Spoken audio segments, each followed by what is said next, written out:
Everyone loves an unexpected plot twist, but your education shouldn't be one of them. And nobody understands that better than Southern New Hampshire University. SNHU's online degree programs provide the flexibility you need, backed by support you can count on. With over 200 affordable options in psychology, criminal justice, business, and more, SNHU is built to fit your life and your budget. Visit snhu.edu/lastpodcast to learn more. That's snhu.edu/lastpodcast. Insurance isn't one size fits all. That's why drivers have trusted Progressive's Name Your Price tool for years. Just tell Progressive what you want to pay, and they'll show you coverage options that fit your budget. Visit Progressive.com to find a car insurance rate that works for you. Progressive Casualty Insurance Company and Affiliates. Price and coverage match limited by state law. There's no place to escape to. This is the last podcast. On the left. That's when the cannibalism started. What was that?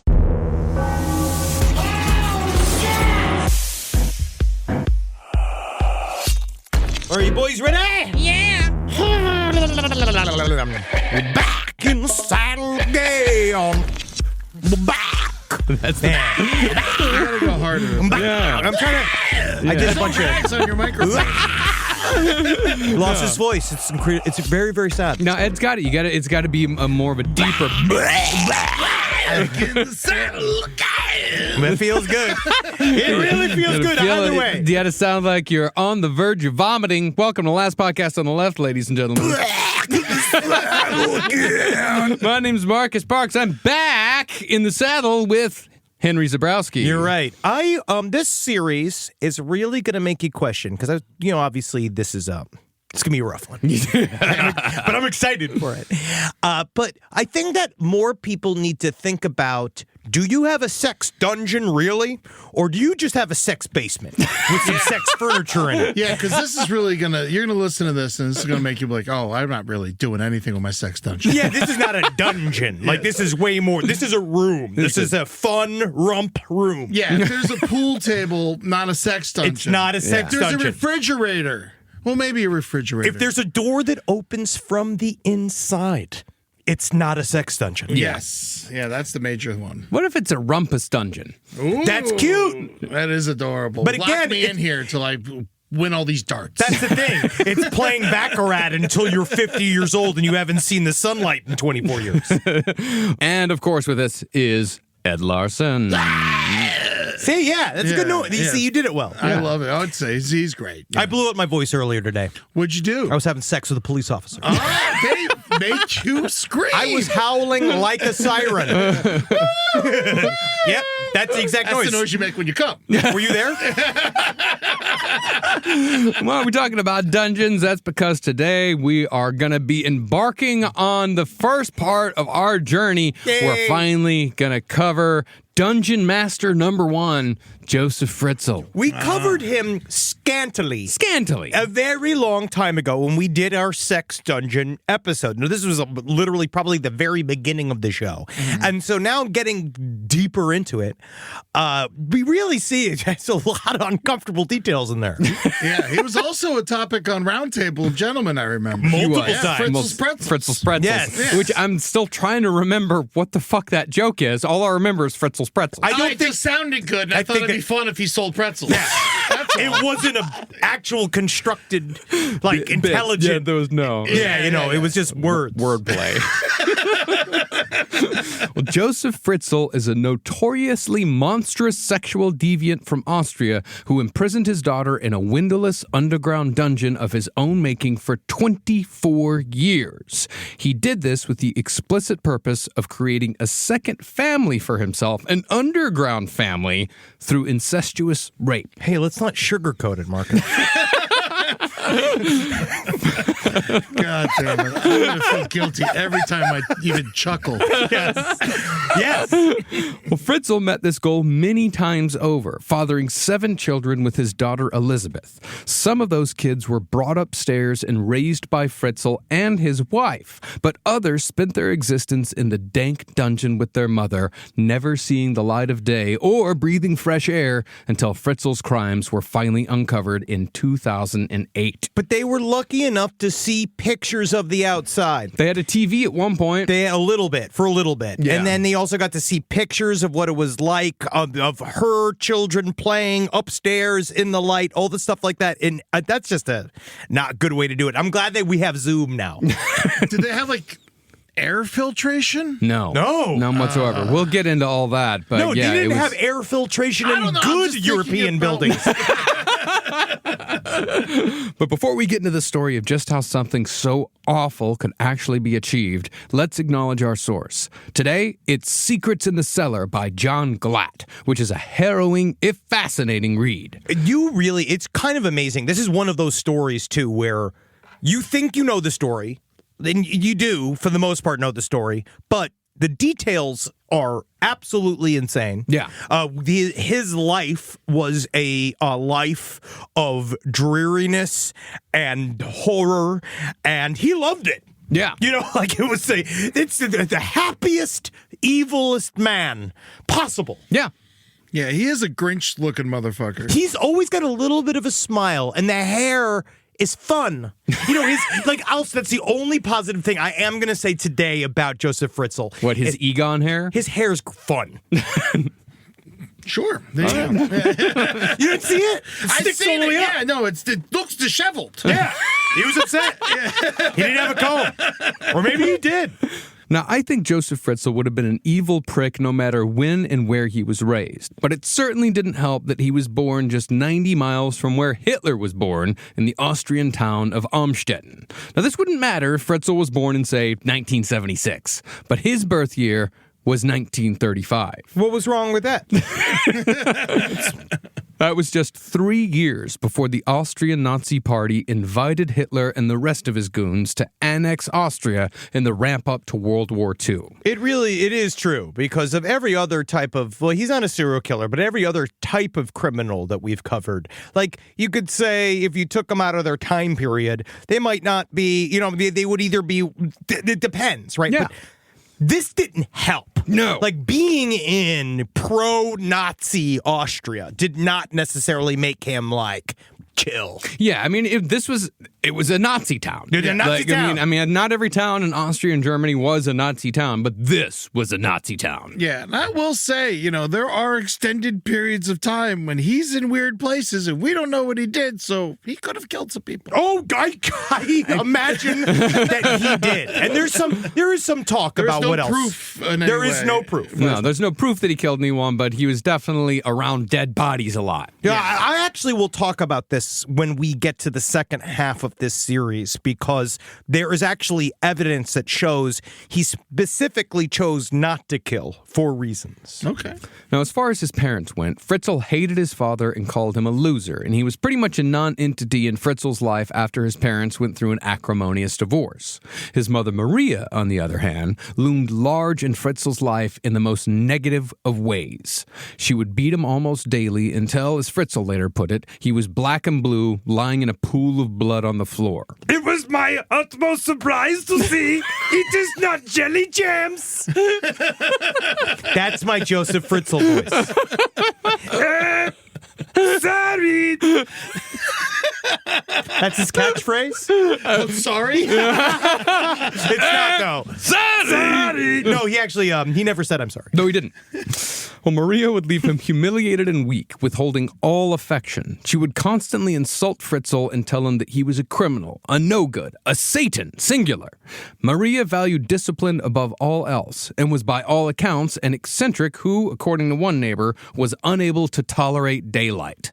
Well, later, Josef Fritzel would say that he was a so-called alibi child, birthed only so Maria could prove to Fritzel's father that she wasn't sterile. See, I'm an egg. Used to be, at least. Now I'm a little egg-shaped boy. Hope I don't do anything evil, Papa. Mommy beat me good. I don't know why I'm smiling thinking about it, but now I know she was right. That's because you sound like a Sesame Street. Yes. R is for Ray. Oh, that's what R is for. I didn't know that's what that was for. Whoa, what episode of Sesame Street was that? I'm sorry. Okay, He's allowed. He's allowed. Sorry. Well, despite all this, Fritzl idolized his mother and called her, quote, The embodiment of the perfect woman. I believe you. Oof, I love her. you couldn't resist an oof. But it's not the normal oof. It's an oof. Oh, that's the Austrian oof. Yes, because it's different sounds. It is. I learned that the vowel sounds are different, longer in Austrian. But considering the time and place in which Fritzl was raised, it won't come as a surprise to hear that Maria Fritzl was an ardent Nazi, and she encouraged her son to join the Hitler Youth as soon as he was of age. Yeah, I got into a little bit of research about the Hitler Youth. And it is true, because we've talked about it a couple of times during various series on last podcast, and the lowest levels were something like the Boy Scouts. Sure. Right? Like very, very low level community building with touch of Nazis. Yeah, the touch of Nazis. Like Jojo Rabbit? Yes, yeah. But then it would rapidly increase. Like as you get, there was different levels of Hitler Youth. And the second I believe you got to be about 10 years old is when they start teaching you about how to kill Jewish people, like how to do paramilitary actions, like all of the pumping of the hate inside of them. And kids were also taught to rat you out. They were supposed to, the way that the first versions of kids ratting people out was to go and look for musicians playing for, and what they'd call their non-German music. They called it Schmutz und Schmuck. It was filth and something else. Like that's from the Can series you did for No Dogs, yeah, right? yeah. Yes, because it's all that where they'd have to go look for, if you're playing jazz, you're going to jail. Yeah. And a child would go up to you and go like, "Oh, I like your bass drum move," and you'd be like, "Of course, child. This is for you go." And the next thing you know, you're in fucking Buchenwald. Yeah, the drummer in Can, his father was a jazz musician, and it's rumored that he was killed by the Nazis for playing jazz. He just he left the house one day, just didn't fucking come back. Discordant noises with no certain rhythms. Yeah. That is not German. They're too strict for jazz. Actually, there's some incredible German jazz musicians. Well, now that they've grown, now that they've become a decent human, there's some good jazz. It's nice. They let the jazz in. Yeah. As soon as the Jews were freed, the jazz got better. Yes. Also, curiosity, how young do they start the Hitler Youth, or did they? It's like 5 or 6 years old. Damn. Hell yeah. Yeah, and you're supposed to, you got to rat on your parents. Well, the town of Amstetten was a strategic point for the Nazi invasion of Soviet Russia. As such, the town was often full of Nazi soldiers about to head off to the Eastern Front. And one of Josef Fritzel's fondest childhood memories was being a 6-year-old Hitler Youth playing amongst his fellow Nazis. Hello, can I have a question? Do you have any Jew teeth I can play with? Sorry, don't mean to annoy you. Sorry. That's me. Well, later, Joseph... I love this child. Can we take him with us? I like him. Later, Joseph would say that he owed the Nazis for giving him his lifelong respect for authority and, more significantly, his lifelong belief in control. He looked up to the Nazis. They were a part of their daily life, and he thought that they were cool. And that's why he turned out so well. Now, when Joseph was a young lad in school, he was intelligent and popular with both teachers and students. Yeah. As such, his nickname was Pepper, which disturbs me for reasons I can't explain. I'm just a little spicy. I'm just a little pepper. I couldn't be bad. But if Pepper was excited when the Wehrmacht came marching through. Yes, I was. He was over the moon when the Nazis installed a concentration camp close to his town. Is it my birthday? This camp, which came to be known as Mauthausen, was located on Fritzl's route to and from school, and Fritzl would only become more fascinated with what was going on inside the camp each time he walked past. Apparently he would sometimes get off the bus early because they would go. This is in the book, and he did multiple interviews, so we know a lot of details about his life. And he would so my dad, one of the fun things he used to do was that he used to go and he'd take me to Mets. We go see the Mets. We go to Shea Stadium to go watch the warm up, Which is very similar to a concentration camp. Very similar. If you've ever gone to the bathroom in Shea Stadium. But then he would do that, but at a concentration camp. He would walk up to the gates of a concentration camp and watching the Nazis, practice beat a fake Jewish person in a mannequin outfit or whatever, back and forth. And he'd go can I get your autograph? Just loving it. I imagine they had school field trips. The Hitler Youth. Yeah. Because a lot of the Hitler Youth, Himmler was a member of the Hitler Youth, and one of the earliest members of the Hitler Youth, and he went all the way to the top. They often hired from inside of the Hitler Youth. You know what's interesting is when you say something that you think is a joke and then just ends up being sad. Yeah. Rise from your grave. This podcast is brought to you by Squarespace. Squarespace is an all-in-one website platform that helps you stand out online. Yes, that's right. You don't have to smash your face with a hammer. You can just start a business. It's got everything you need on Squarespace, from securing your domain to building a professional site and showcasing your work all in one place. Let's say you want to show everybody how you can carve your ribs out of your lower abdomen so that you look more like a Ken doll. That's amazing. You can bring your vision to life with AI-powered design or curated templates, plus flexible editing tools that helps you create something that truly reflects your style, especially if you are somebody that is trying to corrupt the young men of America. That's what Squarespace is really going to help you. Squarespace makes it easy. It makes it easy for you to put all that together, and you just go to Squarespace and do it all. Thanks, Braden. Head to squarespace.com/left for a free trial. And when you're ready to launch, use offer code LEFT to save 10% off your first purchase of a website or domain. Summer means freedom. And for adults, summer means work next to freedom. But thanks to Mint Mobile's summer sale, it can almost feel like the work is playtime for the adults. Right now, all of Mint's plans are $15 per month, even unlimited. Free yourself from big wireless and switch to Mint Mobile for high-speed data and coverage on the T-Mobile 5G network. It's so well connected, I could call from anywhere. Deep from well within my bunker, where my AI-fueled robots slowly but surely toil for me, but I know for a fact I'm saving money on my phone plan. Or up above, where I'm training all of my giant Amazon female warriors who will fight in bulletproof mesh. Also, honestly, Mint Mobile's really cheap and it's really reliable, so you should use it. To get your new wireless plan for just $15 a month, go to mintmobile.com/LPOTL.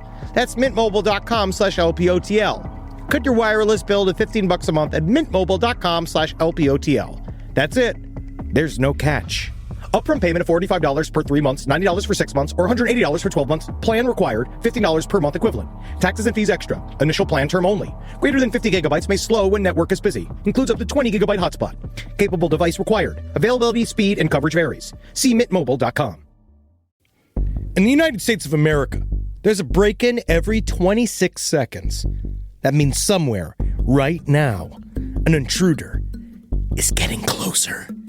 The problem is most security systems only alert you after a break-in has already started. That's too late. Choose SimpliSafe to secure your home. Using the Outdoor Camera Series 2 and advanced AI alerts, SimpliSafe's US-based live agents identify threats on your property and help deter them, stopping crimes before it starts. That's real peace of mind. They've got a really great security system that makes sure people don't get in your house or it makes a big noise. And to me, that's a big deal for me, is that it protects all of our yelling with a siren in our studio, which is one of the most important things that can be protected. I don't care if thieves come and kidnap us. I don't care if marauders come and steal our staff and bring them to another country against their will. As long as our words aren't affected, as long as our precious data isn't affected. And Simply Safe does that. And for that, I say, God bless you, Simply Safe. God bless you. God bless you, Simply Safe. God bless you. Experience greater peace of mind with Simply Safe, now available with an exclusive discount for our listeners. Right now, you can get 50% off your new system by visiting simplysafe.com/LPOTL. That's half off at simplysafe.com/LPOTL. There's no safe like Simply Safe. Well, unbeknownst to Fritzl, Mauthausen was a favorite stop of Nazi psychiatrist Emil Gelny, who murdered countless mentally and physically disabled and mentally ill people as one of the Nazis tasked with ridding the country of so-called undesirables. He was a part of Aktion 4, or Aktion 5. Yep, 5. 1, 2, 3, 4. Aktion 4. In the ramp up to the Holocaust. Because, of course, they started killing people. They started killing mental patients before they started killing anybody else. Yeah. That was kind of testing the waters. Gelny, who was the man who coined the term useless eaters to describe disabled people who took food from the mouths of soldiers on the front lines, he began his murderous mission by encouraging parents to institutionalize children with mental and physical disabilities. Once the kids were wards of the state, Gelny would murder them by lethal injection. In all, it's estimated that Gelny was responsible for the deaths of roughly 10,000 children. But that was just the beginning. Oh. By 1944... Strong start. By 1944, he'd moved on to experimenting with electroshock therapy. And when I say experimenting, I very much mean it in the Mengele sense. Yeah. See, because the war was going badly by 1944, the compounds Gelny needed for lethal injections were starting to dry up, and bullets were expensive. So Gelny constructed what was, in essence, a portable electric chair. This is one of those fun, lost chapters of the Holocaust. It's a fun one, right? Yeah, no, I'm having a great time. Laugh a minute. Well, Gelny modified a standard ECT machine by adding 4 extra electrodes, which were constructed by a locksmith who worked at one of his Nazi hospitals. Well, first, the so-called patient would be knocked unconscious using the standard ECT electrodes that were attached to the head. Then, once they were out, Gelny would attach the other 4 electrodes to the victim's wrists and ankles. It would then take a further 10 minutes of constant electrocution to finally kill the victim. The body would then be wrapped in a sheet and hidden behind a screen, so the next person coming in wouldn't see what had happened to the last person who'd laid down for Dr. Gelny. Excuse me, Dr. Gelny! Dr. Gelny! It's me! Hey, can I press the button one time? Do I get to sit in the cockpit? Well, why not just hang them? It's got to be cheaper. Because that's not science. Yeah, they were trying to figure things out at the same time. They already knew what the answer to hanging. The one thing is... They were well aware what happened then. But they also wanted to keep it quiet.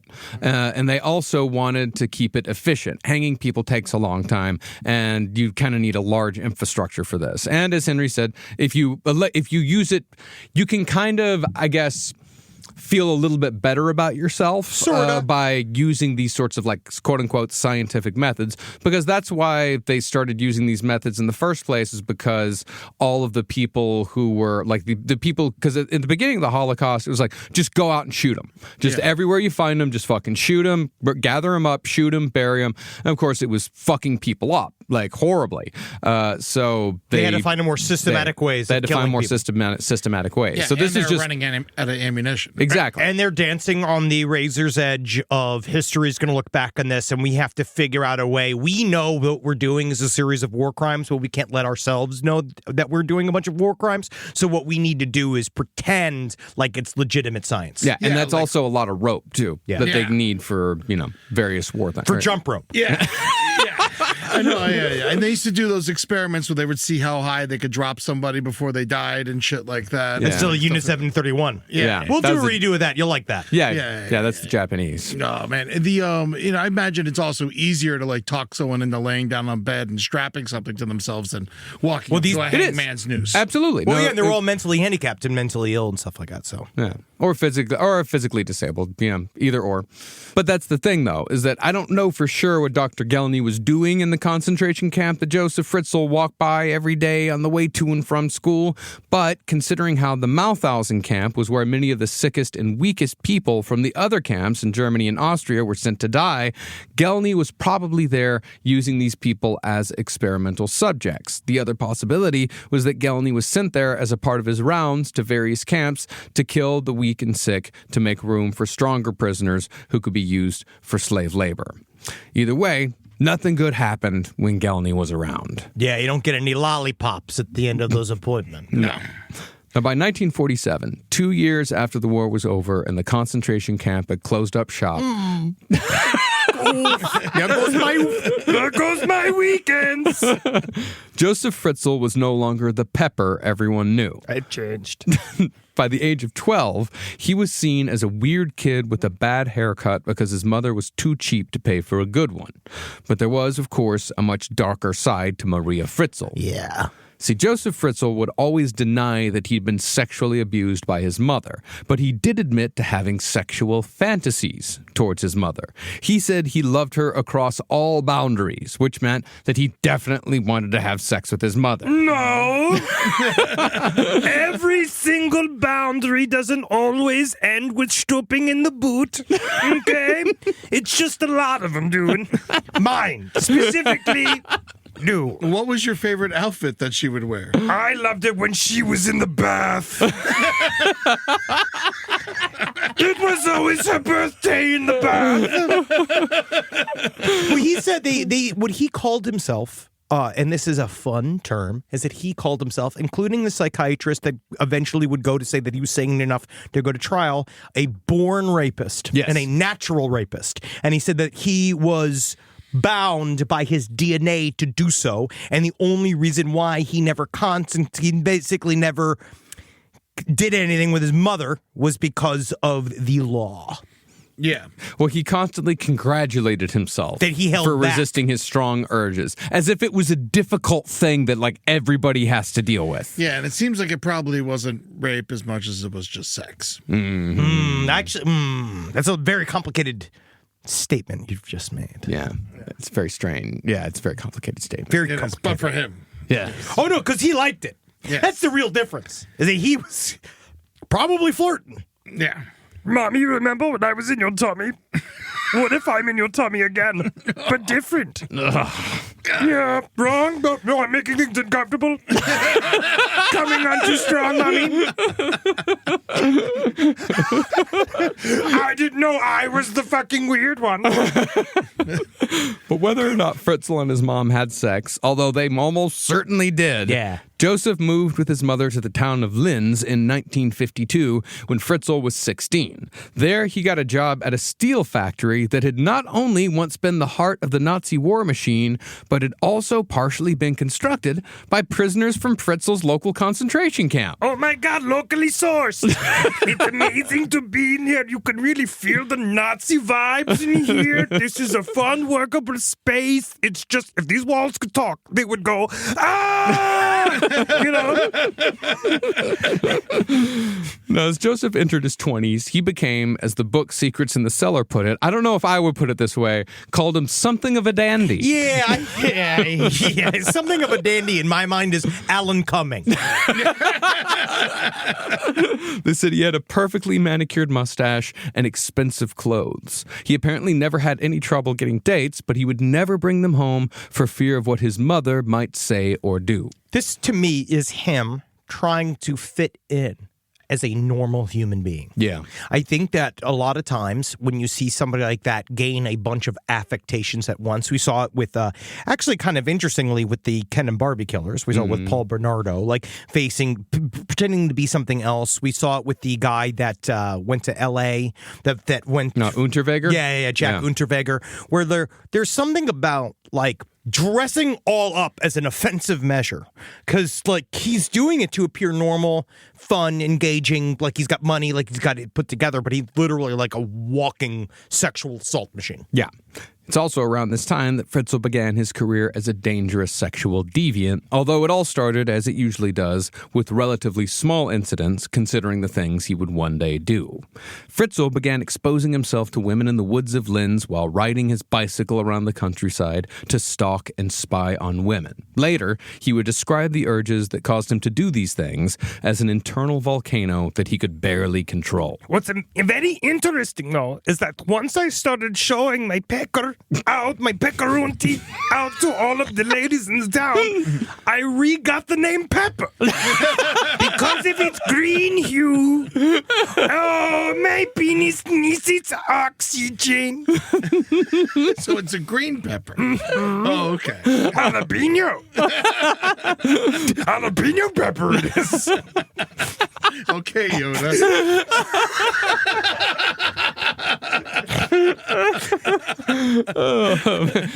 Sex with my mother, I did. Yes. Good it felt. Made my own brother, I did. I always imagine it to be the spice pepper. Yeah. Like, not, like salt and pepper. No. Yeah. No. No. The Has to be vegetable. one you could stick in an ass. Yes. Thank you, Eddie. Correct. Well, this volcano excuse would be employed by Fritzl many times over the course of his life. But it's worth noting that many of Fritzl's most heinous crimes involved meticulous plans that sometimes took years to come to fruition. That's kind of why I think that later on, again, all of this information comes that we know from his inner life, comes from, yes, interviews around him that knew him as a kid, but largely his speaking with this psychiatrist and unleashing his entire life story. And I think he used the quote-unquote internal volcano thing as almost like an excuse. Oh, absolutely uses an excuse. Because he is very different than a lot of our impulsive criminals that we've covered before. Like, yes, he'd like to show his pepper at people, but when he wasn't doing that quick action, he was a stalker. And he planned, and he moved very slowly, and he specifically tried to avoid getting arrested for a very long time. In the very beginning, he was trying to be sneaky about it and thinking of ways to do it. He was like becoming consumed with it. Mm-hmm. Yeah, he's a guy. He's sort of like a BTK or Irons, people like that. Yes. Now, a lot of these guys are just straight up liars. Do we think that he was like that with his psychiatrist? I find that when guys... I find it's two types. There's people that talk too much. Henry Lee Lucas. Yeah. People that talk that are Israel Keys. I actually put him in that category too, where like a part of their game is talking all about it after the fact. BTK did it where they spill all their guts. And then there are ones that don't talk, right, or lie about what they did. He would admit up to a point things that he would do. But then he had this wall of validation that he would use and hide behind. That I think is why a lot of this is interesting, because a lot of this comes out, it's just getting right up to the lip of the full truth, which is just he won't allow himself to know. Yeah, well, he's got a twisted logic when it comes to everything. And I find at least, like when these guys have a sort of logic to what their own internal logic, then they are more likely to tell the truth because they want to explain to you. Yes, they want you to know how my brain thinks. Yeah, they want to explain it to you. They want your validation. They want you to tell them like, "Oh, you're right. You've been right this whole time. Everyone else is wrong." Shit. Oh man, I gotta go fuck my mom. Oh shit, that's right. My mom's pussy's the best pussy in the world. It made me. So in 1956, Joseph moved back to his hometown of Amstetten and married a barely educated, easily controlled 17-year-old girl named Rose Marie. Within 2 years, Rose Marie gave birth to their first child, the first of 6 Joseph would father with his wife over the next 13 years. It comes as no surprise to hear, however, that every single one of Joseph's children absolutely fucking despised him. They said he was a cruel and exploitative man who ruled his family like a little Hitler. Hey, medium Hitler. Hey, now, I'm not that little. Yeah, because Hitler was little. He was little. He would beat anyone who disagreed with him in any way. As one person put it, it's like if he said something was black, it was black, even if it was white. And if you said it was white, he would beat you within an inch of your life. Because he's the father. Yes. This is a very much story, kind of like John List, where this is about the power of this idea of like, my cum made you. Yeah. Which means you belong to me. Yeah, you are mine. Yes, you are mine. You are my entities. And so he viewed that as the father's privilege. Mm-hmm. It was also apparent to his children that Fritzl was a bad person outside of the house when he started getting arrested for sex crimes. In 1959, Fritzl was arrested for exposing himself to a woman, and from what I can tell, he didn't do any time for that one. Apparently, according to the local constable, my penis was big enough to be punished for. And he says it because it's got to get to 4 inches for it to be considered legally exposing a dingus. Because I have a little snoopy, and my pepper is not quite as peppery as it once was. But that's just my explanation. That's my side of the story. Don't take my word for it. Soon after, though, he left his family for 3 years to live in Ghana. At a time which it's a fucking black hole of information. Well, what we know is later on he would do big travels. It sounds like he did a lot of his work. When he left, a lot of it was sex tourism. Yes. He would do a lot of sex tourism, and he would do a lot of just weird, shady ass shit. Yes. Like he was like one of those guys who was a salesman, like whatever the fuck that means. You know what I mean? Like he just did weird ass jobs and stuff. And then like, yeah, I don't know what he did there, but it probably wasn't great. No. Yeah, when he went to Africa, we don't know exactly what happened, but I'm gonna say it was bad. EddieTunes.com. We're back. Now we're back. But soon after Fritzl returned to Austria, Joseph and Rosemarie's 4th child, Elizabeth, was born. Immediately, Joseph said that he felt a strange attraction to the infant and soon became obsessed because she physically reminded him of his mother. Elizabeth. She's a baby. Yes. Babies can't remind you of mothers. I think that Joseph was wrong. He might have had some sort of twisted sense. Something going on. Elizabeth, of course, was the daughter whom Joseph would imprison in his dungeon 18 years later. But long before Joseph acted on these despicable urges, his so-called volcano was leading him to take more risks. Instead of being just a mobile creep on a bike, he'd spend hours on end sitting in bushes spying on women until someone finally called the cops. Yeah, do you think this is fucking easy? I've got a berry in my asshole. All I want to do is see an old woman's bush hairs while she's going to the bathroom. Is that not a liberty I can express? What is the point of not having Nazis anymore if I can't sit in the bush and watch an old woman go to the bathroom? That is what I like. I will not be detained.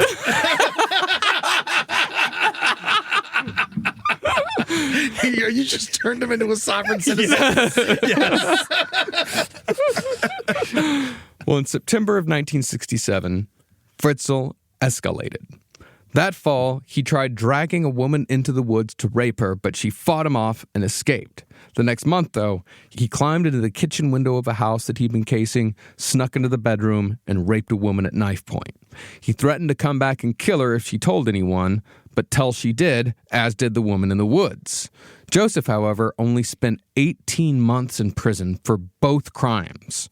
And while he did lose his job, he was immediately hired upon release by a construction company who eventually promoted him to the title of technical director. See, yeah, Joseph, we know what you did, and I mean, a lot of us were super unhappy with what you did in your past, but obviously some of your previous actions shows that you do very well with blueprints, and I think that this is a perfect position for you and the company to be in charge of everyone.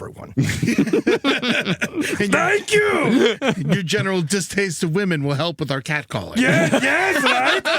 Okay, I'll tell you what. Here's my first go, hey. Oh, I love your butt. You remind me of my mother that I had sex with. All right, we'll work it out. Yeah, We'll workshop we could it. workshop. I stick with the blueprints, huh? Not much with the flirting, I am. I couldn't even close the deal with my own mother. What a pussy. Yeah, you couldn't even fuck your own mom. Boo. Yeah, I know, because my dad was fucking always there. Well, in this job, Josef Fritzel oversaw machinery that manufactured concrete sewage pipes. I can't imagine a better job than this man whose job is to just create pipes filled with human shit. Yeah. That's like all he does all day because he's got the temperament for it. He really does. Yeah. But, well, I mean, it's not like they put the shit in the pipes in the factory. You're still moving shit. If someone asks you what your job is, it's I take shit from over there and I send it over there. Well, before long, concrete technology, how to pour it and construct things with it, became Fritzel's specialty. This was how Fritzl learned the skills he needed to construct the underground dungeon where he would imprison his daughter for 24 years. It's just fucking pieces just start falling into place to make this shit possible. It's kind of like a twisted little moment of fate. You know what I mean? It's just like all the stars aligned. Everything came together just the right way for me to do what I did. Isn't that great? In the worst way possible. Yeah, well, to some. But in terms of being a father with the sex dungeon, pretty much the number one guy. And I have an actual dungeon. Now, Fritzl managed to stay out of prison, and by 1970, at the age of 35, his wife gave birth to twins. Now that they had 6 children, Joseph decided they needed more room, so they moved into his mother's massive 3-story house. The question is what happened to Joseph's mother? No one really knows for sure where she went, but Joseph told neighbors in 1970 that she just died. According to what Joseph later told police, though, he bricked up the windows on the 3rd floor and kept Maria Fritzl imprisoned there for a full decade until she really did die in 1980. Yeah, it's technically not, I don't think it's real. I don't think it's real either. They're saying it's not real, but, it tracks. It's a good story, but it doesn't really make any sense. I think she just died and he dumped her body somewhere. Yeah, I think she just put her out with the trash. Yeah. So there's no resting place. They have no idea where her body went. No, because in the early 70s, Fritzl tore down his mother's home so he could build a larger house with apartments he could rent out, because he wasn't enough of an asshole. He had to fucking be a landlord as well. But when the house was demolished, Fritzl made sure to keep the cellar completely intact. Isn't that fucked? This is how far in advance he knew he was going to do this. Or it just started being like, Maybe if I could just have a room of one's own for me, just like Virginia Woolf. Now, do you think he was planning to put Elizabeth in this dungeon at this point, or do you think he was just building a dungeon in case he wanted to imprison someone? I have no idea. That's a question that I really kind of struggle with. Like, I think he decided maybe when she was in her teens to do it. Like, but I'm not exactly sure if the entire time he was building it, if he decided like, okay, it's going to be Elizabeth. My theory is that kind of weirdly what you said is that it's about things falling together. And I think that a lot of these guys, look at Leonard Lake. I can bring up a lot of different guys. He touches on a lot of different true crime strings. Leonard Lake, he had a childhood fascination with having women locked up. Yeah. Right? There is no way this wasn't one of his protracted inner fantasies for a long time. What? Having an interrupted space where he could do whatever the fuck it is he wanted and nobody could see it or know. Well, it wasn't just a fantasy. It was also, for him, it was practical. Yes. Because that's how this man thought. He was very methodical. During He's his German. He was Austrian, but it's very, it's that line of thinking. He was a Nazi. Yes, he was a Nazi. See, while Fritzl was doing his 18-month stretch in prison for rape, he'd come up with an idea on how to never return. Instead of changing his aberrant behavior, he decided to build a dungeon underground where he could imprison a woman who would bear the brunt of Joseph's evil side so he could remain a so-called good man upstairs. Oh, so he's like, it's kind of hard to get out of here. I need one of these for when I get out of here to keep people in these. This is such a good idea. I love this shit so much. Don't get me wrong. I love this. I love prison. I love the bars. But I want to be the guy with the keys. Yeah. And as the years went on, it became more and more apparent that this woman was going to be his own daughter, Elizabeth. See, when Elizabeth was christened at the age of 11, her father raped her for the first time. She learned to endure these violations. They continued. But they got worse in 1977 after Rosemarie took the other kids on a vacation to Italy. Oh, God, they're leaving to go to the best place in the world. And you got to be back with Daddy Yoda. So she took 5 kids and left Elizabeth and him because he refused to let her go. Yeah. Fritzl insisted that Elizabeth stay behind, and once the rest of the family was gone, the rapes could occur anytime, anywhere. After that, Elizabeth turned from a normal, outgoing child into a shy, nervous recluse. Fritzl, however, maintained that things didn't happen that way. During his interrogation, he said that he didn't have sex with his daughter until she was 18, gallantly withholding his sexual impulses until it was quote-unquote appropriate, just like he'd done with his mother. He had this that's what I'm talking about by this internal logic, where he's like, no, I'm not a bad guy. Yeah, I'm not a child molester. Yeah, I'm not a bad guy. I waited until she was 18 to lock her up in the basement and have sex with her. You know, like, oh yeah, I definitely... You're just jealous. You just wish that you had the same idea and you're just jealous. You're dick riding me. You're a hater. Yeah. Now, this was, of course, a lie, but it was the only one that Fritzl could tell during his interrogation that made any sense, considering the seller. See, Elizabeth wasn't imprisoned until 1984, after Elizabeth turned 18. The seller, however, was no idle thought on Joseph's part. He began construction on this nightmare in 1978. 6 years earlier. Yeah, so I don't know if it was daughter specific. I actually don't know, because I think he was already doing... He started constructing it a year after he started raping her. Yeah. So it's quite possible that it's likely that this was his fantasy. Yeah. I mean, it would have to be. He would need a place where no one else could go but him and whoever he had in there. Honestly, if you think that what I did was bad, you should have seen my mood board. It was pretty rough. Rise from your grave. Last Podcast on the Left is excited to collaborate with Audible. Audible has a massive range of ad-free crime fiction, nonfiction, and true crime podcasts. You know, there's so many things you could do while you're listening to an audiobook. You can clean up your own personal crime scene. And that's easy to do, and you can learn it all from books. Some people also listen to audiobooks to go to sleep. But you could check out podcasts like This American Life, titles from true crime greats like Michael Connelly and Agatha Christie, and Audible originals like Dr. Death, The Cowboy. You can find whatever you're looking for on Audible. Plus, you can multitask while you do it. Find your next mystery on Audible. Audible. Stories that speak to you. New members can start listening with a 30-day free trial at audible.com/left. Is there anything better than a summer evening outdoors? Enjoy your space to the fullest with new greenery from Fast Growing Trees. I love a big, thick bush. Fast Growing Trees is America's largest, most trusted online nursery, and they can send me a big, thick bush any time of the day. It arrives at work. It arrives at my car. I can pinpoint on a Google map where it is. Send me a big, thick, brown bush. And they send it immediately when they have it, because sometimes the shaver comes to town. I remember one time I ordered a cherry wood tree from Fast Growing Trees. And my God, I couldn't cut it down, no matter what my father told me to do. I had to lie to him about it.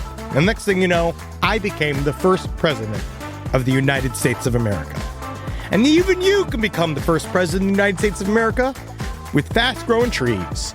Right now, get up to half off select summer planting essentials, plus get an additional 20% off your first purchase with code LEFT at checkout. That's an additional 20% off at fastgrowingtrees.com with code LEFT at checkout. Offer is valid for a limited time only. Terms and conditions apply.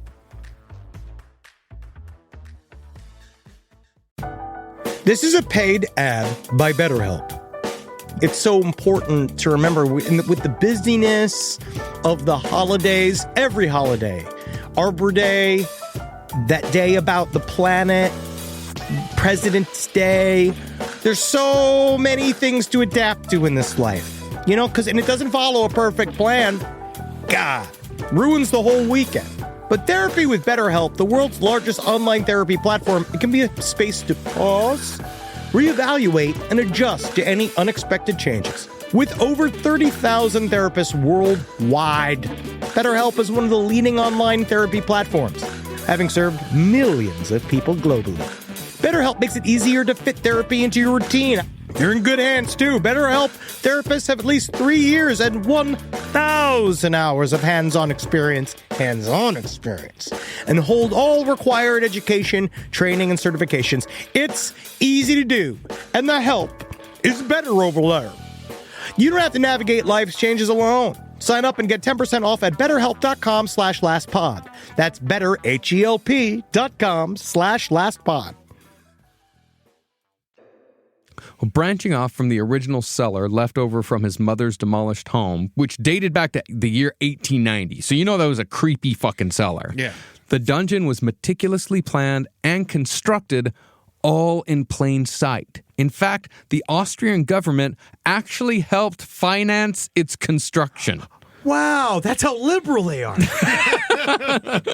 See, after building a new home for his family and 8 additional apartments for tenants, there were 8 people living above this shit. Oh, yeah. And Fred Rose West is also very similar, too. So you think that there's no way they heard this shit going on? Well, we'll get to that here in a bit. Okay. But Fritzl applied for financial assistance to build a domestic nuclear shelter, and he got the grant. And after he got the money, he moved forward with the construction of a full-on rape dungeon in his own backyard in full view of everyone. But for Josef Fritzel, the dungeon's purpose was not just sexual pleasure. His plan was to start a second family with his daughter underground, for reasons they're a little unclear. Yeah, they are unclear. But I think I have some guesses. I mean, it might just be that, like, the wrongness of it all gave him an extra charge, but more likely, I think it was about control. See, I also think you control. There's also like a medieval aspect. There's a little bit of me wondering if it's him being like, well, my DNA is so superior. Can you imagine 2 times?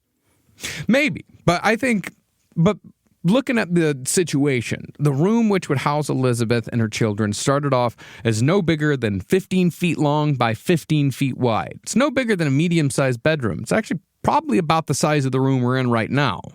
This would be Elizabeth and her children's entire world, making it very easy for Fritzl to control every single aspect of their lives. And indeed, Fritzl did make the space livable for the long haul. He installed ventilation, an underground furnace, a toilet, and a kitchen complete with plumbing and utilities. More importantly, he soundproofed everything. wow, it does kind of sound like in here. Yeah. Whoa, is that what we've done to ourselves? Have we put ourselves in a Fritzel's prison of content? I mean, I could use a sink and a bed, I'll tell you that much. Oh, you're saying Elizabeth had it good? One entrance led directly into the cellar of his house, but this required walking through 8 locked doors, including 3 that required electronic codes and 1 door that weighed 600 pounds. There was also a second entrance that was accessible via a secret door in Fritzl's backyard. It's a lot of work. Over 6 years, Fritzl would remove over 250 tons of dirt and pour reinforced concrete to make walls, floors, and ceilings, all in full view of everyone and with the approval of the local government, who believed Fritzl was doing something good for the community. I mean, God, if there was a nuclear war, he was fucked. Yes. Yeah. Oh, no. But he didn't start building until the Cold War was practically over. Honestly, I should have made it both. I should have made it nuclear proof. God, this is 78, man. This is when the Cold War's starting to heat back up again. Yeah. Fucking Ronnie Reagan, that shit start. The 80s were like hot time, They real were hot time for the Cold War. I also find it interesting, not only just the sides of it, because this is what I thought. When I first read the story, when we first were all talking about it, I thought it was just like in a basement and he put a lock on the door. That's like what I thought, like kind of like Ariel Castro. Where it was just like they're in a back room and no one's asking anything. No, he dug up his backyard to build this. Now, did he do it himself, or did he hire like a crew? Or Did is it he out all. there with a shovel just like... and construction machines. Yeah, MacLeod, he had fucking, front end loaders. Whatever he needed. Yeah, he fucking did all of it himself. Man, and if I was her, I'd be super nervous every single time he came in to measure her. You know, like he's out there just going like, "Son, yeah, you like it? You know that?" And it's just like, it's got to be rough. Fritzl then planted trees, shrubs, and bushes in the backyard to ensure privacy, and always made sure to shop around for the best deals. In other words, Fritzl was in no hurry, which makes him all the more terrifying. Rosemarie Fritzl, meanwhile, would comment proudly on how hard her husband was working on his backyard project. She did nothing. Nothing. She just stayed at home. Well, she was terrified of him. Oh, yeah. But she didn't have a job? No, or- not that I know of. I think she was just a housewife, yeah. Okay. Elizabeth Fritzl, however, had no idea what her father was planning. He continued sexually abusing her, but she was doing her best to live a normal life. She was slowly trying to pull away from the horrors of her home in Amstetten. But it was pretty thick. What was happening to her was fucking awful. So she was already known to her friends as like a shattered person. Like it was very, very difficult. And she was extremely afraid of her father. She was not able to really have any form of social life. She had to leave immediately. Yeah. Her friends said that she would never really like talk about boys either. No. Like when they would like talk about, oh, isn't he cute? She just wouldn't even answer. Yes. Mm-hmm. Fritzl, meanwhile, blew off steam at the local brothels. While his family was forced to budget and struggle financially, Fritzl would pay sex workers $225 an hour up to 3 times a week to, among other acts, pretend to be corpses while he had sex with them. Oh, that's why he was looking for the best deals.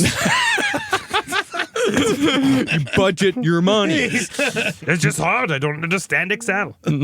Most of those women, however, didn't see him a second time. Because aside from the corpse play, he'd sometimes get violent, choking them right up until the point of death. The weirdest thing he did was he'd ask girls to crawl into sacks, and then once they were in the sack, he'd verbally berate them. Yeah, while they're in the sack, and that's it. Yeah. And that's all he would do. You're a bag woman and you're dumb. You're a bag woman and you're in your stupid little sack. You're a sack woman. Yeah, he notoriously hated potatoes. Yeah. Oh, you Miss Burlap. Oh, look at you. You're all bagged up. Ready to go. Have to go. Chapel Road. Well, other sex workers, however, would be paid to act as if Fritzl was hunting them down to rape them. And he was a bad tipper on top of everything else. To be honest, I find that the worst part about him. Well, I mean, it's Europe. That's not really a tipping culture. Is that what you're honest about? Yeah. Is that you're honest about that, him being a bad tipper, that being the worst thing about him? I feel like, honestly, this is what you're being honest about. Honestly, being a terrible customer is one of the worst things you can be. That and a hypocrite. Then a father having sex with his daughter multiple times in a sex dungeon in order to make a second secret underground family. But God forbid you're a hypocrite. I mean, that makes me crazy. He's guilty of all 3. Well, apparently he was never a hypocrite. He openly talked about how he wanted to have sex with his mother. He openly talked about wanting to have sex with his daughter. He was completing a promise to himself. Okay. Well, according to one brothel owner, if Fritzl had a bill for 97 euros, he'd pay with 100 and ask for change. Yikes. Now, the image we have in our mind of Josef Fritzel is that of the exhausted old man, hair sticking straight up with a look on his face that says he's just slightly put out by all this hullabaloo. It's one of those where if you were to put him next to 2 other old guys and you asked me who of these old guys kept his daughter in a basement and had a bunch of children with her, Yeah. I'd choose him unless you also were going to ask me, or which one of these makes fun candy professionally. Because with this look, if he didn't have sex with his own family, he'd probably be in charge of Cadbury. He kind of looks like the Carlotta Farts guy. He does. He looks like, Ted. Oh, wow. He does look like the Carlotta Farts guy. Saving him for you. I'm saving it for you. Don't mean a few.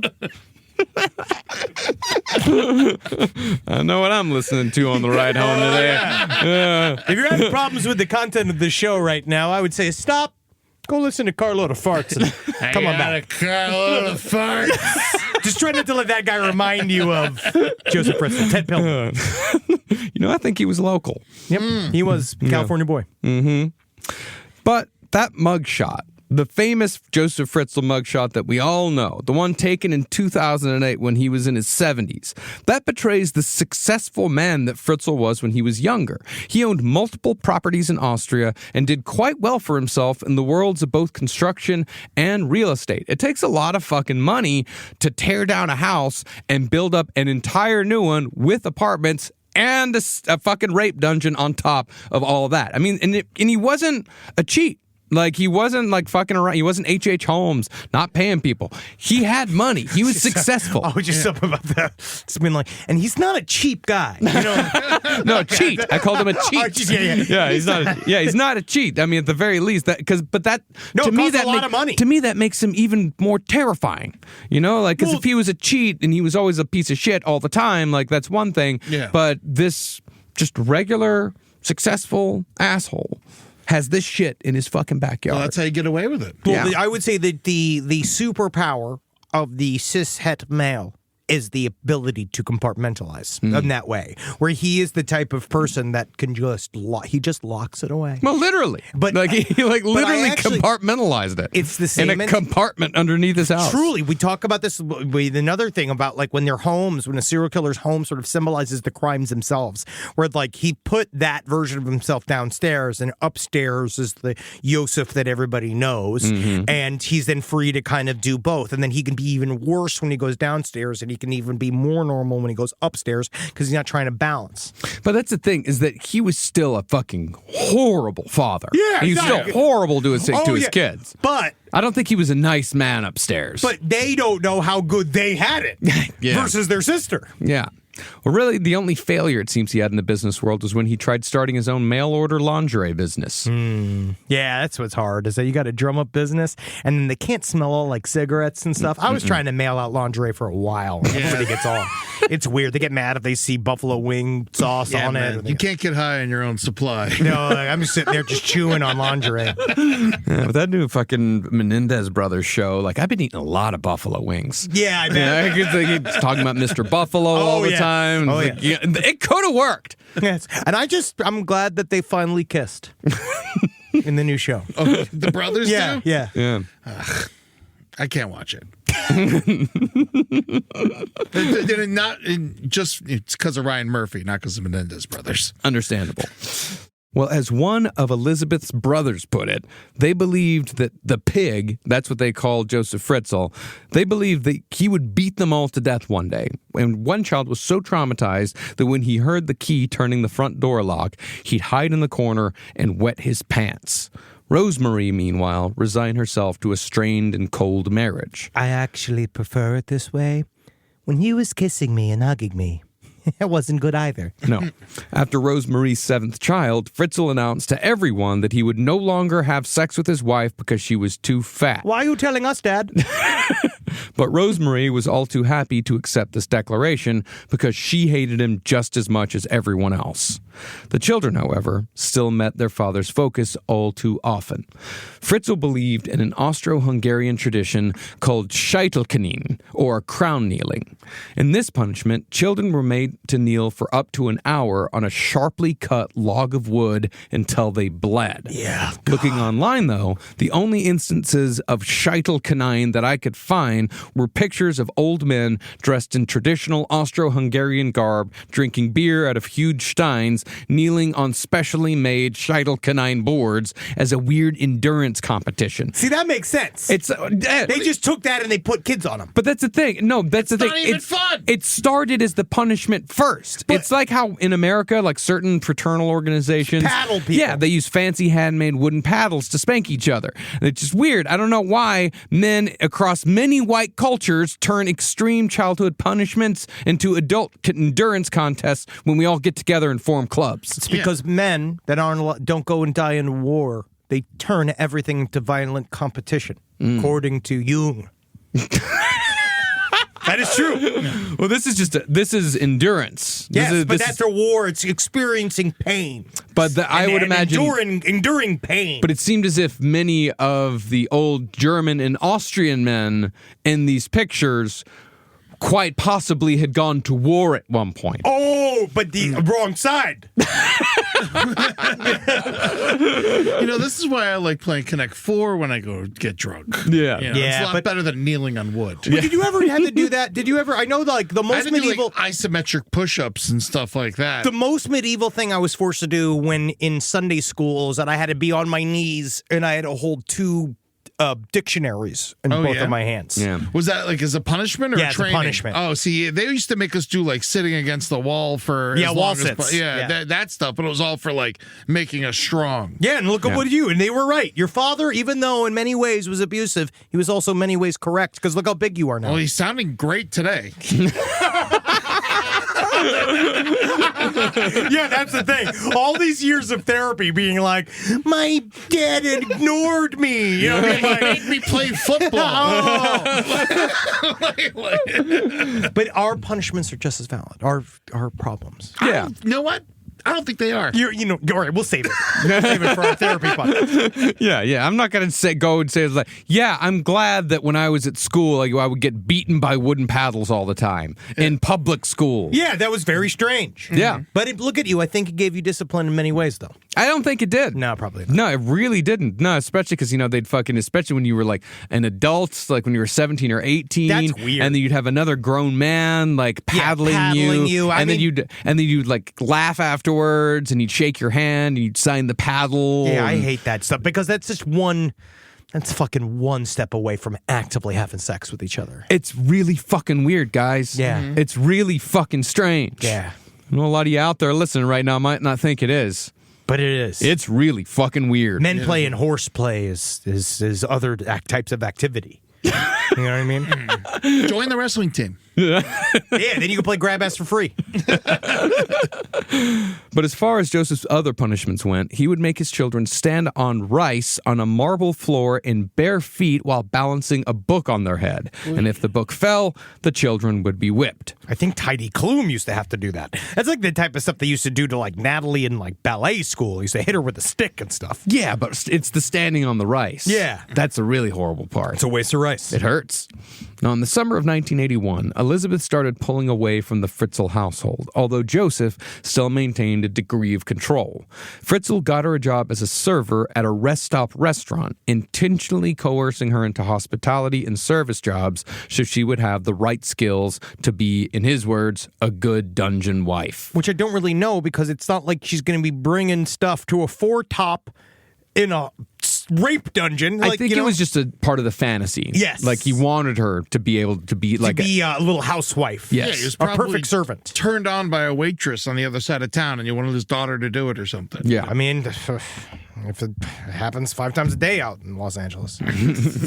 Well, reluctantly, Fritzl did allow Elizabeth to attend a technical college 100 miles south of Amstetten when she was 17. But it was there that Elizabeth would finally tell someone what had been happening to her at home since she was 11. In January of 1983, Elizabeth broke down in a bar and told a friend everything. They then decided to run away together. But when Fritzl discovered she was gone, he reported her missing and even got Interpol involved in the search. Elizabeth and her friends were found at a party in Vienna 3 weeks later, and since she was still a minor, Fritzl was able to bring her back to Amstetten. This incident, however, had inadvertently given Josef Fritzel the perfect cover story for when he finally locked her in the dungeon. From just a single instance of Elizabeth running away from home, Fritzl was able to create a narrative that Elizabeth had always been an unruly and troubled black sheep who constantly ran away because of her problems with drugs and alcohol.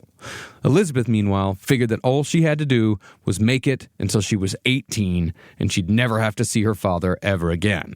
He knew that too, though. Mm-hmm. What she didn't know was that in the fall of 1983, Fritzl was putting the finishing touches on the dungeon where she'd spend the next 24 years of her life. The only thing left is to hang the mezuzah. Ah, yes. Something about him makes me think he wasn't a mezuzah. I don't know. It's ironic, don't you think? It's like rain when you're having sex with your daughter.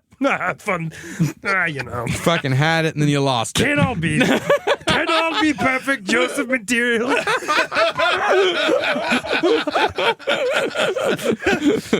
Using an industrial winch, Fritzl lowered massive concrete blocks and a concrete and steel door into place. If I was Elizabeth, I would have been getting real nervous at this point. Well, that made the underground dungeon an impenetrable fortress from which there would be no escape save his mercy.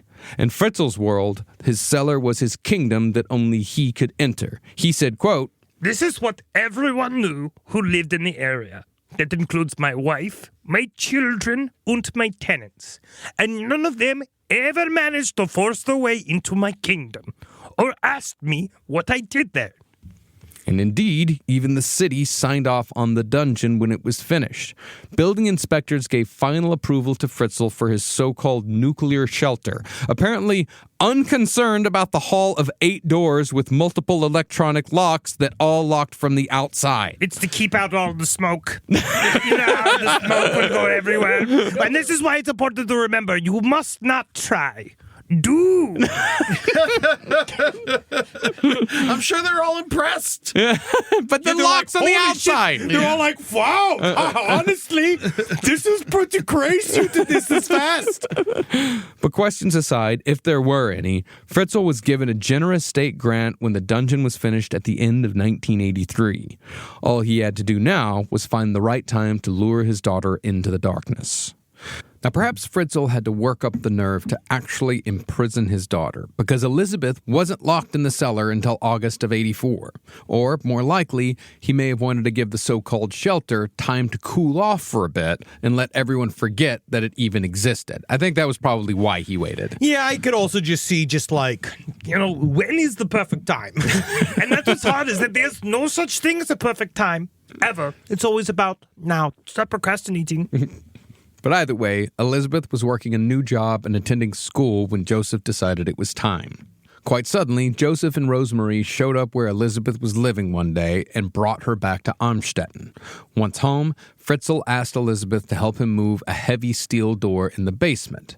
When they were in position, just in front of the dungeon door, Fritzl shoved his daughter inside, grabbed the back of her head, and rendered her unconscious with an ether-soaked rag. When she finally lost consciousness, Fritzl handcuffed her and dragged her down the hallway, passing all 8 doors, then threw her on the bed in the dungeon. He then raped her repeatedly, and when he was done, he left her arms chained behind her back, handcuffed her to a pole, and turned off the lights. Elizabeth would not see the sun or breathe fresh air again for almost 9,000 days. Jesus Christ. During those first 9 months, time lost all meaning for Elizabeth because the only light she would ever see was when her father showed up to rape her. After he was done, he'd leave a bowl of food that Elizabeth would eat while manacled to the wall in total darkness. She'd scream for days on end, banging the walls in a vain attempt to be heard, but remember, it was soundproof. After a few months, Fritzl unchained Elizabeth's hands from behind her back and tied an electric cable around her waist, then tied the other end to the metal pole. It was just long enough for her to reach a small toilet in the corner of the room. He decided to release her, I believe. Something had changed in his work life where he decided that she had spent enough time manacled, she could now then start to roam freely inside of here. Well, not even freely. She was still attached to the... She was tied to the... with the electrical cable for quite a few months before she was allowed to walk freely. Not to sound horrible, maybe he's just sick of cleaning up her shit. Yeah, could be. Yeah, that did sound horrible. And you were an asshole. Fritzl also hadn't done a very good job designing the ventilation system.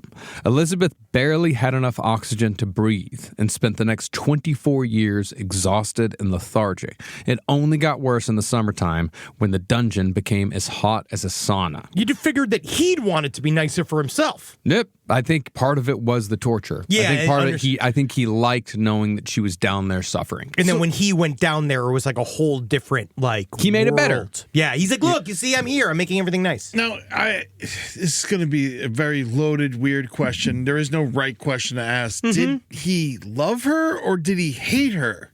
Because he loved his mother and he imprisoned his mother. He purported to love her. Like that was his line, that he loved her. But this was, in his perverted sense, the ultimate expression of his entire love, right? This idea of, I've created a whole world where you're separate from everyone else and it's just you and me. And I love you so much that you're too pure. You're too, like, other people can't have you. I have to have you here protected so that you and I can make this family together, because one day you'll see. Now, when Elizabeth disappeared, Joseph acted completely out of character in public by being concerned and empathetic, which everyone thought strange. It's weird to even try to make a crying noise in ways, because just sounding like it turns me on crying. You know? That fucked up. That's fucked up. It is, Joseph. Thank you. I feel seen. But this was all a part of his plan. After a couple of days, Joseph and Rose Marie went to the police to file a missing persons report, making sure to tell them that Elizabeth had done this sort of thing before. Fritzl then made a big show of searching for Elizabeth in train stations, homeless shelters, and bars. Elizabeth, Like looking in trash cans, like looking, someone left a duffel bag on the seat, he'd open up. Elizabeth, oh God, maybe she's at the Long John Silver's. Fritzl, however, knew that just Got a little bit of a fish sandwich as well. It's got him in here, and I'm looking for her. Fritzl, however, knew that just giving her up for a runaway wasn't going to satisfy anyone. He needed people to think she was still alive somewhere. And he came up with what sounds like the dumbest fucking plan in the world, and it would be if it hadn't have been 100% successful. A W is a W. After about a month after Elizabeth was imprisoned, Fritzl forced her to write a letter to her parents explaining that she and a friend had run off to join a religious cult. The letter stated that she didn't want to live at home anymore and didn't want anyone to look for her. Fritzl then took the letter, drove 100 miles away, and mailed it back to his own home. This was just the first of many letters that Fritzl would use over the years to convince everyone that Elizabeth had joined a mysterious cult that no one had ever heard of and no one could place. And all of her friends immediately were like, Elizabeth didn't join a fucking cult. She didn't hang out with us. How in the fuck was she going to have the time to go meet all of the people in the cult and go join the cult? Mm-hmm. But for Rosemary, this was a relief because she was under the impression that her daughter had finally escaped, ironically enough. I mean, she was just... That woman was destroyed. Yes. She is, like, again, one of those, I think it'll go throughout history about, like, how much was she involved, what she knew, but he really spent the most and majority of his mental energy hiding her. Rosemary almost certainly knew that Elizabeth was being sexually abused while she was growing up. While she was growing up. I do not think that she knew anything about the cellar. Yeah. I don't think she knew anything. I don't think anybody knew anything about the dungeon. It's a common question every single time we see one of these is how much did the other party know? It's just because it seems like it's a lot, but it's just, again, I think in this time, I think that we should also place this story in the time period where they all came from. And remember, a lot of these people spent a lot of time being very good at not asking questions and not looking for answers. Yep. Yeah, and it's not just her, it's the other kids. Of course. There's like, six other kids or something? Well, we'll get to all that here in a bit. Yeah. Well, when the ruse passed the first hurdle, fooling the wife, Fritzl then took the letter to the police. They called off their search efforts, but still kept her on record as a missing person. Finally, and I think this was pushing it a little, Fritzl took the letter to the local newspaper and had them run a story about Elizabeth running off to join a cult. See, he was like, people knew him around town. Yeah. They knew him. He was a known quantity, and they... Well, I don't know if they liked him. I don't know about that. But he was viewed as a serious businessman that makes decisions. And, just spent the last 6 years home building his own nuclear containment unit. So they all thought that he was just some very forthright and strong-willed German businessman. I'm sure he built half the buildings in town. I mean, he was involved in it, in all the shit pipes. Yep, definitely all the shit pipes. Well, over the years, Joseph and Rosemary would give further interviews to the press about Elizabeth's supposed disappearance, always playing the part of devastated parents who had lost their child to some mysterious organization. But while the press tour might seem like it was gilding the lily, Josef Fritzl successfully convinced anyone who might have cared that Elizabeth was gone but safe. And from that point forward, Elizabeth Fritzl became just sort of a story people told if they remembered her at all. It's like she was already dead. Yeah, he was successful at just erasing her. Meanwhile, the day Elizabeth turned 19 and the police officially called off the search, Fritzl celebrated the occasion by removing the cable leash from Elizabeth's waist so she could walk freely in her 15-foot wide, 15-foot long prison. This was 7 months after her imprisonment began. Didn't you always just want to touch the south wall? Because that's crazy, right? It's different temperature, different vibe.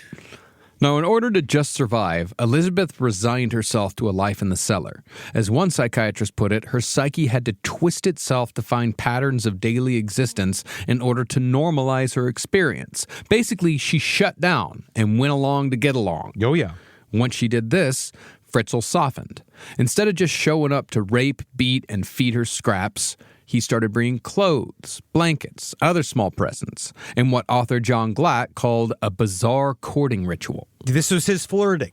Yeah, this is him. Like he really is like, okay, now that I've broken you, we can now begin the process of our relationship together. Yeah, he's making her his wife. Yes. Yeah. The rapes also became less violent. And after he was done, he would sit and talk to her. He would tell her news about the rest of the family, his future plans for the garden. He'd sit and talk to her about what movies he'd seen recently. Have you seen, I went to go see 7 Easy Pieces. Oh, you did. You gotta see it whenever you can. Have you seen the exit? Oh, no, you can't. Well, E.T.? You've not seen it? You seriously, you've not seen E.T.? Everybody's seen E.T. Everybody's seen E.T. But even after being some semblance of civil, Joseph would be sure to remind Elizabeth that the steel door keeping her imprisoned was booby-trapped, and if she ever tried to escape, she would be killed by a cloud of deadly gas. This wasn't true at all. As far as how Fritzl kept Elizabeth in his dungeon a secret, he told his family to never go into the cellar ever again because he'd transformed it into his private office. And since everyone was fucking scared shitless of him, they obeyed. This doesn't surprise me at all. No, definitely. I think that it does work because he set the rules. He set the rules in the house, and everyone just didn't want to deal with it. They just were trying to get the fuck out of this house, essentially. Yeah. And I think that when you build your office, I mean, like, again, I'm not speaking positively at all. But I will say that I have this idea of having what I call, I've said this to Natalie, my comedy lab. And what I would love is to have a comedy lab out in the backyard somewhere, if we ever have land. And it's just stuff like, don't ever come in there. Don't ever come into the comedy lab, especially if I'm laughing, because that's when things are bad. If I'm laughing inside of the comedy lab, it's working. No, that's when it's going bad, because it's when it's silence, because that's when you know I have a good idea, because of the silence, because I'm scribbling. But just don't come into the comedy lab. If the lab is a laughing, don't come grab it, right? Because I'm in there. So in this way, that's where I'm not jealous. But yeah. And plus, I'm sure they were relieved whenever he was in his very much dungeon. So. They were. Yeah. It's like, oh, he's not in the house. Yeah, fuck it. Whatever. Stay down there. Do whatever you want down there. Yeah. They absolutely loved when he was gone on business trips, when he was, anytime he was out of the house, they said things were good. Also, remember there were apartments looking down on this dungeon. Oh, yeah. I mean, tenants lived on the property. There were 8 apartments on the property. And these people were banned from both the cellar and the backyard. In fact, nobody was allowed to take pictures of the backyard. He told them, do not take pictures of the backyard. But I don't know what justification Fritzl gave for this rule. Was he a Brooklyn landlord? Because it does sound like one of those. You know when you live in those places those where weird arbitrary rules, and you're not allowed to go and there's a way to get there, but you're not allowed to go into the back courtyard. You're not allowed to go on the roof. Mm-hmm. You're not allowed to do these things. Yeah, don't take pictures of the backyard. Sure. Okay. All I know is that everyone who lived there was terrified of Josef Fritzel. And even though many tenants said they would hear mysterious sounds from the cellar over the years, all of them were too frightened to investigate or even complain. I'd be like, I'm renting here, buddy. Yeah. I'm not looking into this. I'm not quite sure about the whole mysterious sounds thing. I'm not sure if that was like a remembered thing that they had, or sounds like she was under inches of concrete. Yes. So I don't have any clue if they would be able to hear anything. Yeah. Also, people like invent stories in their head after they're being. Exactly. Oh, yeah, of Yeah. course, because I actually view them as all like, we talk about this with any one of these big true crime stories of how, like, the pain goes all the way down. They're all victims. They all were a part of his cover. They were all folded into the story. They are then, I imagine, if you're sitting on top of this style of dungeon and all of this shit's going on, afterwards, you're racking your brain to try to figure out, like, you know, somebody must have seen something. Somebody must have known something. I'm sure all their friends were like, "What the fuck? You didn't see nothing?" Yeah, if of course. you lived above this, I'd be like, "Henry, I'm paranoid. I'm fucking paranoid, and I dig, and I do look, and I look in windows, and I look in people's cars. I that's do it. also a problem." No, but I'm an investigator. I'm a detective of the block. People ask why I dig. This is why I dig. This is why I dig. I love digging. I like to look. I like to see. I and also ask. love the act of digging. Yes. Well, as far as Fritzl's justification for spending so much time in the cellar went, he told his wife that he was working on a new business venture and had to spend his nights down in his cellar office in order to figure out how to make it work. The second set of horrors, however, began in September of 1986, 2 years after Elizabeth was first imprisoned.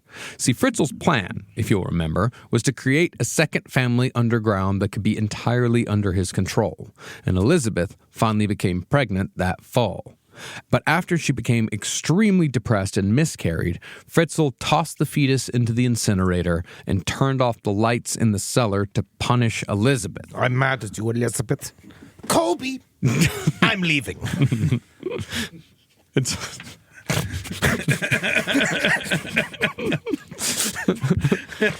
It's also possible that Fritzl took out the rage he felt in other ways. A month after the miscarriage, 2 divers fished the raped and beaten corpse of a 17-year-old girl out of a nearby lake, and the author of Secrets in the Cellar believed that Josef Fritzel was responsible for this murder. I wouldn't put it past him. No. Well, this happens a lot with serial killers or people that are capable of murder. If there's something very upsetting happens, you know, people lose a job, whatever, they take it out on somebody else. Yeah. And it's quite possible he took it out on this girl. The next year, it's thought that Fritzl may have committed even more heinous crimes during a trip to Thailand that he took with a friend of his. See, Fritzl went on trips fairly often, and when he was gone, he'd stock up a freezer he installed in the cellar with food. He would tell Elizabeth that if anything would happen to him while he was gone, there was a fail-safe mechanism on the cellar door that would release her after a certain period of time. But of course, that was a lie. Yeah, if he died, If he died, she would starve to death in there. Yeah. God damn, No. that's like the fucking worst thing on the face of the planet. Yeah. So you think it's over, you know what I mean? Like, maybe he's not coming back, and then it's like, maybe he's not coming back. Yeah. Would there be a light on when he would leave for months? Yeah. Yeah. Yeah. In reality, Fritzl would leave Elizabeth entirely alone in solitary confinement for up to a month during these trips to Thailand, where he would abuse staff and sex workers while sunbathing and riding elephants. Do you ever see that Netflix documentary they put out about Josef Fritzel a little while ago? And they had taken it down for some reason. I couldn't find it anywhere. But one of the details I remembered was the buddies talking about what those trips were like. Because now, like, sex tourism is, like, even more explicit. Then it was, like, a business trip. Yeah. You know? Yeah. And so he'd go but they would all talk about how, like, Fritzl was like, honestly, he's a jerk at home. But on vacation, he's hilarious. You know what I mean? Like, it's that style of, like, if you knew him in Thailand, Joseph, let his hair up. He was ready to go. You know what I mean? Like, that's how they viewed it. But yes, he was a fucking monster. Yeah. In 1988, though, 4 years after Elizabeth was imprisoned in the cellar, she's in there 4 years now, she got pregnant again. This time, however, the pregnancy stayed viable, and Fritzl left Elizabeth medical books so she could learn how to give birth by herself. Now, this is your opportunity to learn. Okay, this is you. I'm just letting you have the opportunity to take care of this situation yourself. Okay? So I'll be back. You squirt it out. I'll see it. The only small mercy was that when her pregnant became visible, Fritzl became disgusted by her body and would stop raping her for months at a time, which would be a pattern for each of her pregnancies. Which would encourage her to get pregnant. Yeah. When the baby came, however, Elizabeth was all alone. She cut the umbilical cord herself, and name the baby Kirsten, the first of 7 children Elizabeth would give birth to in the dungeon. 3 would be raised upstairs, 1 would die, and 3, including Kirsten, would be raised in the cellar.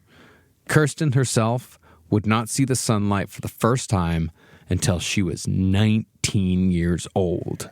God. And it's with the beginning of the underground family and Fritzl's eventual capture that we'll return next week for Josef Fritzel Part 2. And everyone's excited. I find this story to be obviously harrowing and terrifying. It's fucking horrible. But It's going to get worse. It gets worse next week. But it is interesting. What we're also cover is that it was not the only one of these crimes happening in the same area at the same time. We're going to talk about that. We're going to talk a little bit more about the history. We're going to have to talk about how the Austrian government had to release a whole statement saying, we're not just sex dungeons. Our country is so much more than sex dungeons. We've got clocks, Arnold Schwarzenegger, we've got cheese, and what else? Clocks. I don't know. I think it's Swiss is what the clocks is all the same to me. The Ferris wheel? They do. I got that big Ferris wheel. And That's I feel cool. like in that way, they're exonerated. Yeah, and Vienna is a beautiful city. But good work, Marcus, and good work, Eddie, for not throwing up. Oh, my God. It was fucking awful. I'm proud of you. And but there was a lot of this shit. It makes you think, because this is around the same time as Castro in Cleveland. Ariel Castro was after this. Is after this. Yes. Yeah. So, at any point, there's probably lots of people in dungeons. At any point, oh, God, yes. You'd have to assume that this is happening in multiple places right now. Yeah. They're worldwide. I would imagine this is happening to tens of thousands of people. See, I as feel we like speak. I feel like it's a lot, but I could see 1,000. Just 1,000? SideStoriesLPOTL@gmail.com. How many people do you think are currently kept inside of a dungeon? I would say I agree with Marcus, considering there's 4 billion people on Earth. Yeah, people kept in sexual captivity. 8 billion. 8 billion. That's a lot more. That's a lot of people. Yeah. So People, 20,000. yeah, people kept in We were wrong about the size of a flock of birds. We might be wrong about this. as far as it being to this extent, I would not say it's a lot of people. Yeah, this is the worst one. Yeah, This is the top. Yeah. You know what I mean? It's like every pop star wants to be Michael Jackson, but no one ever will be. Yeah. But how many singers are there? A lot. A lot of guys singing songs. A lot of guys molesting kids. But it's hard. It's hard to choose which one you like the most. I don't know. I don't know how to end. Are you still being honest? Hey, honestly. First of all, honestly. Love the hair. Yeah. We can come back to that. I'm gonna come back to that. Tonight will be one of those nights where I can finally go home and tell Julie, you can't ask me about my work. I'm going to my comedy lab. Don't you fucking come into that comedy lab. Patreon.com/last podcast on the left is where you can watch video episodes of this show. You can also watch full episodes of Side Stories on YouTube. You can check us out on all the social medias at LP on the left. We're on TikTok and Instagram. You can also watch our streams, LPN TV, on Twitch. You can go to twitch.tv/LPN TV and you can watch everything after the fact on our YouTube channel. And don't forget to go to lastpodcastontheleft.com for all the shows we got coming up. We got Boston. We got London. We still have one show in London that is not sold out. So if you want to come see us, this is the only time we're going to be coming to that continent this year. And of course, we still have tickets in Reykjavik. Yes, you need to. Yeah. In New York, we just released a bunch more tickets. Yep, we just released a lot more tickets in Brooklyn for King's Theater in December. Cannot wait to end. Mookie's back in Brooklyn! Mookie Thompson is not coming with us. And as far as I know, he may still be in Brooklyn, so I do not know if he had any reason to leave it. He's invited to come to the show. He can come, but he's not performing. Yes. He's not performing. He will be there. But he is in Brooklyn, yes. Hail Satan. Oh, hail Geen. We will hail. Choose one. Which one? Steven Tyler. No. It's still bad. Yeah. It's still bad. No. I got one for you. Hail the fighting American forces who we took down the Jerry's. Nazis and also the Soviets who took down the Jerry's in the other direction. Oscar Schindler. Pincher. Yeah. Hail Oscar Schindler. Hail Oscar Fine. Schindler. Okay.